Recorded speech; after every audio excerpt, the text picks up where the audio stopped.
Ilusion of Gaia. Yep, that's right, this list is so stacked and so loaded that I have to stick Ilusion of Gaia, a game that some of you might have in your top 5, all the way down at 13. This is an action RPG that has a crazy fever dream for a story where you've got vampires, suicidal pigs, child slavery, a guy setting his own hair on fire. It's really something else, but what makes it such a fun playthrough is the dungeon design, combined with the mechanic of being able to flip between 2 and later 3 different forms that each have different capabilities. This is a well-designed game that's a solid playthrough, but I don't think it's quite as good as 12.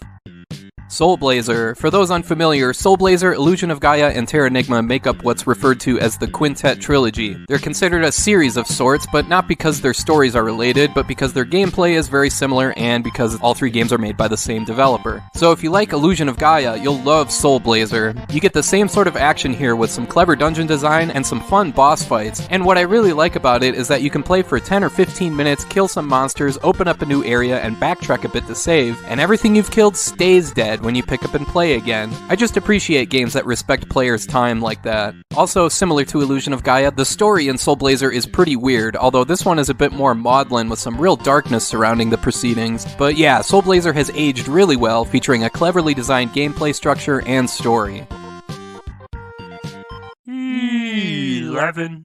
Secret of Mana. This was the toughest game to place on this list. Once I had it as high as 7th, and then later I had it off my list completely. Secret of Mana is maybe the most flawed game that I'd consider a quote-unquote classic in all of the Super Nintendo library. It's got a unique development backstory where this game was originally intended to be a launch title for the ill-fated Super Nintendo CD peripheral, but the dev team was not only able to salvage the game, but they made it one of the best-looking and best-sounding games on the SNES. Yes, it's flawed, the hit detection isn't the greatest, the screen scrolling can be problematic, and the story doesn't really get going until several hours in, but man, the art direction, the design of some of these bosses, all the different environments, and especially all the different weapons you can use. I always thought of the action here as more of a beat-em-up, plus it's one of the few games on this list that's multiplayer, and also the soundtrack is one of the absolute best in the entire Super Nintendo library. So yeah, despite its flaws, I still think the good outweighs the bad in Secret of Mana.